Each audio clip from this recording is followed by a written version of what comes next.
Okay, as we mentioned in the previous video, the system re-engineering is restructuring or rewriting parts of a system or a legacy system because it has become very expensive to be maintained and very difficult to be maintained.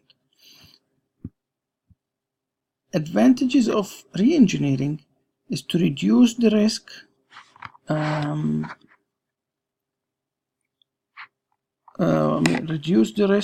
because there is a risk in new software development. So, and that is because the development problems, staffing problems, and specification problems. So with the re-engineering, we reduce the risk of going through the option of development of a new software development. And then we reduce the cost because of the cost of re-engineering is significantly less than the cost of developing a new software. And this diagram illustrates the re-engineering process where we have the original program, then we do source code translation, let's say moving from an old programming language to a new programming language. And this is by reverse engineering previous code and improving the program structure. Reverse engineering, we go through program documentation, and this allows us all together with the restructured program to produce the program modularization, means the segmentation of the program into smaller modules. And then re-engineered programs is arranged, and data re-engineering follows as we have data handling in any program, and that is by reviewing the original data. This would result into a new re-engineered data.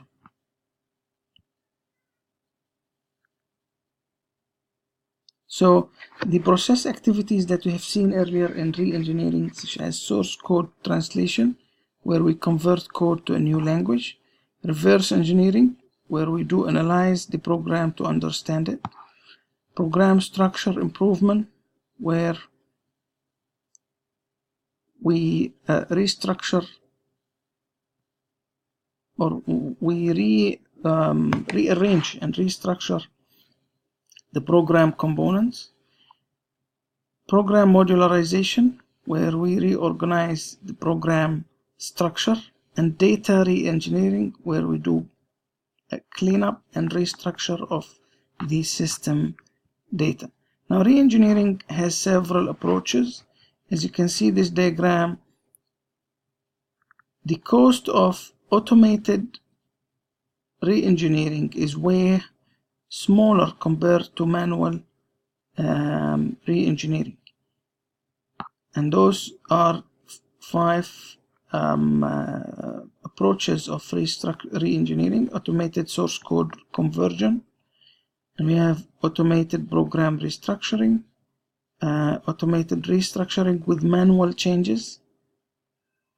And however, those two, program and data restructuring plus architectural changes, are higher in terms of cost. The factors that participate to re-engineering processes are the quality of the software to be re-engineered, whether we want a better quality or not, the tool support available for re-engineering, are we relying on tools and what is the cost of those tools, the extent of the data conversion which is required, what is the level of the data conversion that we are trying to reach, the availability of expert staff for re-engineering, because this might be a problem with old systems based on technology that is no longer widely used. It's very difficult to find experts in that domains.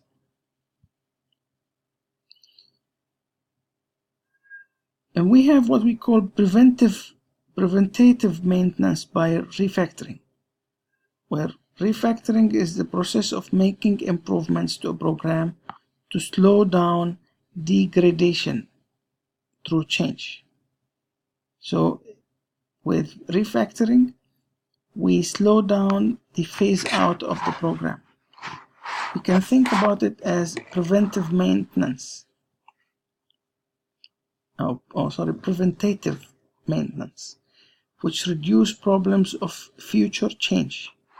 And it involves modifying the program to improve its structure, to reduce its complexity and make it easier to understand.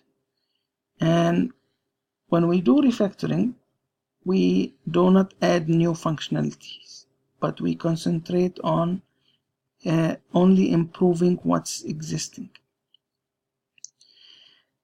The difference between re-engineering and refactoring is that re-engineering takes place after a system has been maintained for some time and maintenance costs are increasing, while refactoring is a continuous process of improvement through the development and evolution process. So refactoring is something that we do while we are doing development or we are doing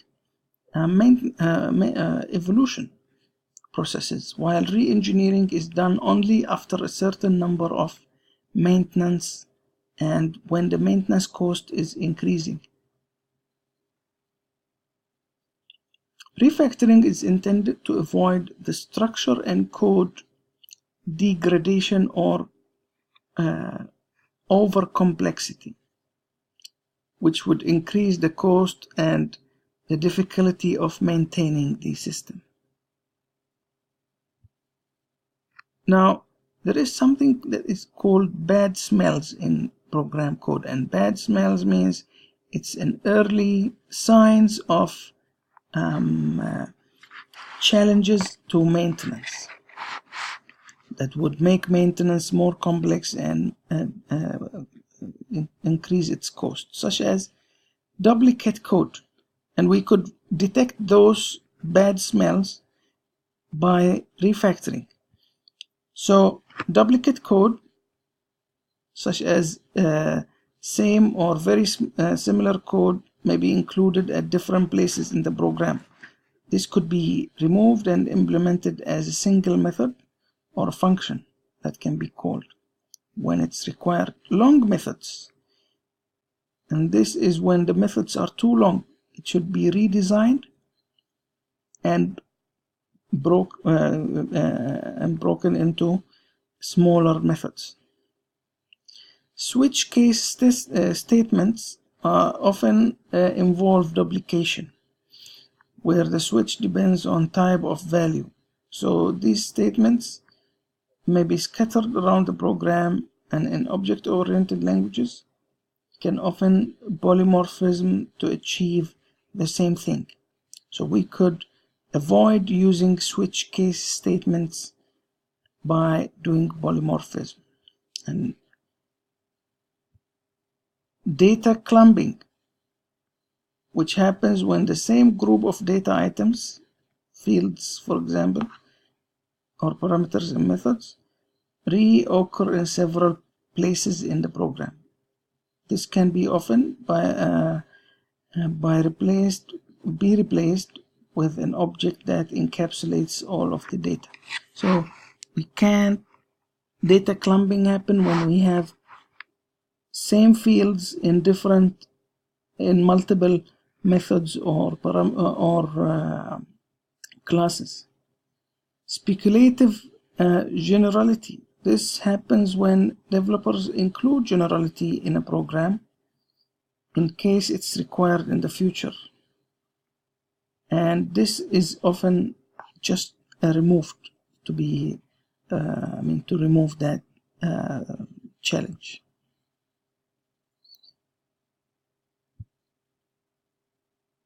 Now, legacy system management is considered as more challenging than the normal systems, because organizations that rely on legacy systems must choose a strategy to evolve these systems, whether they should go for scrap the system completely and modify the business processes so it's the system, the legacy system is no more required, or they should choose to maintain the system or transform the system through re-engineer it to improve its maintainability, or to replace the system with a new system. And the strategy chosen by the organization depends on system quality and the business value. Legacy systems can be categorized in 4 categories. Systems that have low quality and low business values, means it does not have much, it doesn't add much value to the business, and its quality is not that high. So these kind of systems should be just scrapped. Low quality but high business value systems should be re-engineered because they have high value but they give low quality. So they can or re-engineering or replacing those systems would be better, because the organization has to maintain the value or the business value of that system. High quality and low business value means the system is good, but it does not participate much to the business value.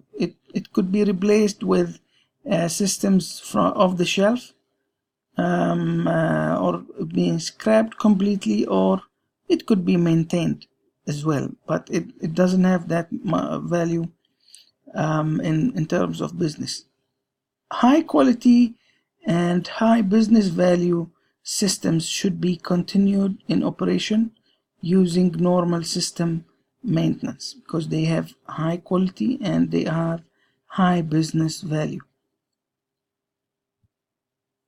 Now, business value assessment of systems should take different viewpoints from system end users, business customers, line managers, IT managers, and senior managers, and interviewing different stakeholders among those 5 categories would give us insights on the business value of the system.